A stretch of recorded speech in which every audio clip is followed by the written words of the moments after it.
So listen, the title of this talk is Digging into Light. I mean, what do you mean by that? The way we work is we very soon get into the light itself. We try to incorporate a functioning light in the first prototypes as soon as possible. So, and then looking at the light, you always are surprised. There are, of course, experts that really know about light, and they can tell you, okay, this light, when you switch it on, will do this and that. But we try to switch something on and then look at that light. And the light is a material that cannot be touched, but it can be, there is a perception. But if you talk about it as a material, then you should be able to touch it. So that lecture last year, I called it Licht zum Anfassen, which means light that you can touch. And I think that is what makes Ingo Maurer. It's light that you can touch because it is a certain light. You're in the business of working with artificial light, and we are at a very particular point now in our, I guess, in kind of politically, socially, but also economically and very much environmentally.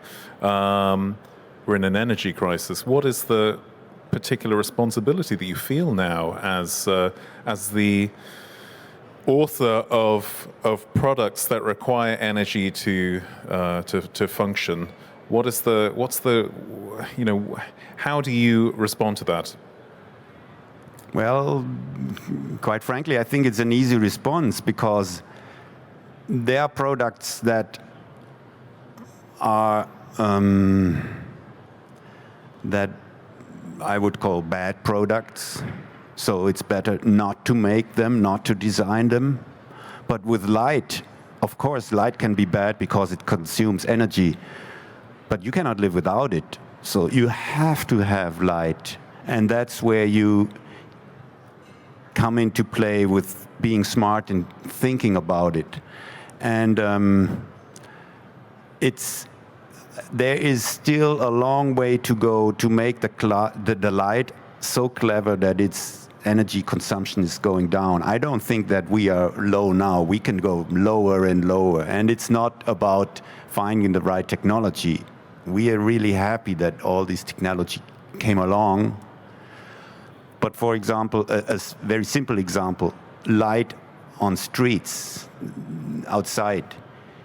Why do they shine upwards? If you take all the light just going downwards, then you save a lot. You fly with a plane over a city and you see so many street lights from above. Doesn't make sense.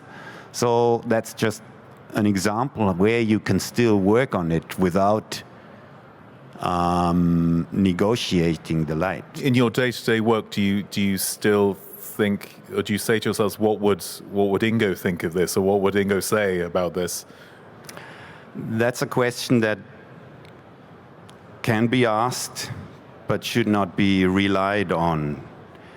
Because quite frankly, what would Ingo say? Ingo said things that sometimes he just wanted to say something in a certain way to provoke everybody involved. So it's less the question, what would Ingo say, than the question, what would happen if we make a provocation, for example, or whatever. I started in '98. I thought like, okay, I do it 1 year because it's just about light. And I saw these people that were there for 10, 15, 20 years. And now I'm 24 years there. And I think, how did the time go? But so people stay there a very long time. There's no big change. And that's why we keep this moving in that way. And as you said, what would Ingo say? He came in and he asked, what would you say? And when we have one green solution, one red solution, which one do you like more? Or when we said we like the green solution, he said, okay, let's go for the red.